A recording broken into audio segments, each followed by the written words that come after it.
Elemental burns on primary weapons. Where are they, and why has Bungie decided to not put them on any weapons aside from the Zalo Supercell? And Trials isn't worth it because it doesn't drop elemental primary weapons.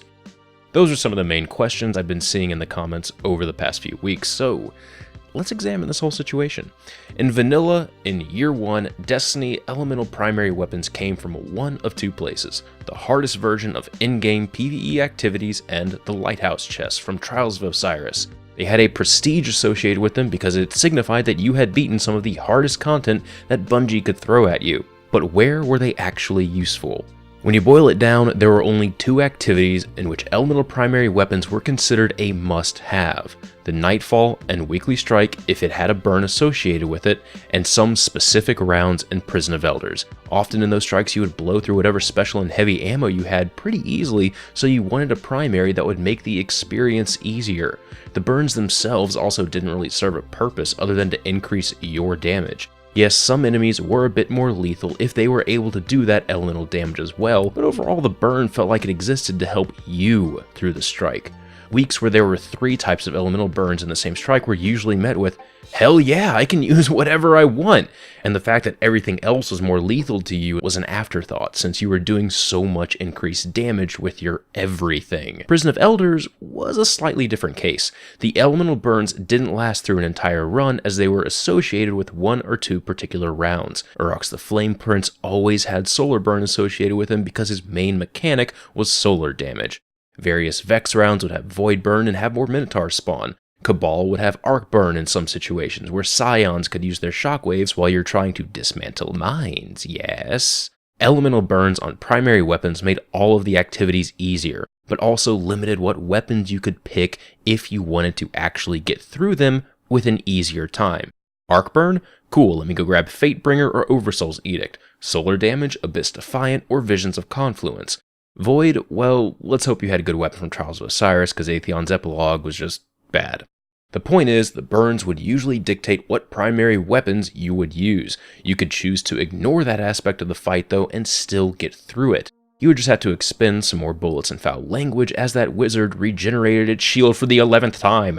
You guys may have noticed that I haven't talked about enemy shields. Well, to tell you the truth, that's something that you couldn't really plan against or do much against during a fight.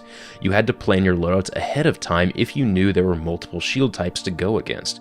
If there were Shanks with solar shields and fallen captains with arc shields, you could spend some time and make sure your weapon loadout would help you through those encounters, or just equip Fatebringer because Fatebringer. Right now, there isn't a good system in the game for switching between multiple elemental weapon types on the fly to take care of shields. It just takes too long when you're inside the menus. You can only wield 3 weapons at a time, and right now, only 2 of those will have a burn on them, leaving one element as something you'll just have to deal with. Fortunately, this is a team-based game, so you should be able to rely on your fire team to cover that other damage type, or even just have your other subclass abilities for it in a pinch. So let's move on to year 2. Right now, there's only one place where elemental burns take place. That's the Nightfall. In year 1, those elemental burns had a 3 times damage modifier on them for both you and the enemy.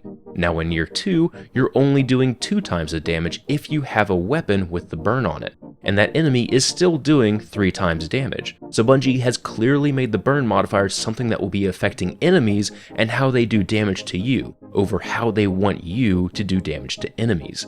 They pretty much took how they did burns in Prison of Elders and applied it to Nightfalls, for the most part. Now players are no longer saying, hey, I'm going to use one of very few weapons for my primary, but they're going to use what they're most comfortable with or just enjoy using more. Even though if Arc Burn comes up, I can pretty much say with certainty that the Zalo Supercell will be used in pretty much every place, especially after Xur sold it. So overall right now, since primary weapons don't have burns on them, players are able to have a bit more freedom with their loadouts. Effectively, the only place where primary elemental weapons would come into play is trying to choose a gun that would be able to damage more shielded enemies. But right now, that's kind of a fruitless request, since encounters either have a massive variety of shield types that you just can't plan against, or no variety.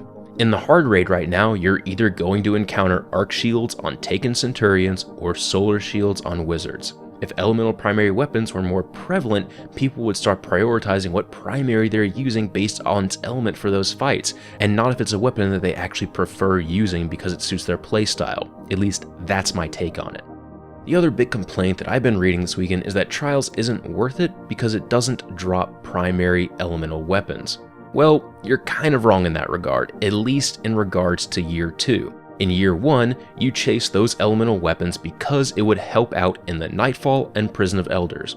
In Year 2, Bungie has the weapons drop with something we're looking for, a higher light level. The 2 hand cannons that I got this weekend are not my thing, but they are useful infusion fodder for the other weapons I do enjoy using. The other Trials rewards, not just the ones from the Lighthouse, also drop at raid level, so it's a fantastic way for a PvP player to get their light level up without running the raid. You're no longer forced to do PvE to get that light level up. The too long didn't read of this entire conversation right there is that essentially Trials is still worth it, just not in the same way as it was before. I will completely admit that I miss the elemental primary weapons. It was nice to have a solar weapon equipped and happen to run across a wizard knowing I'm going to demolish it without switching to a secondary or heavy.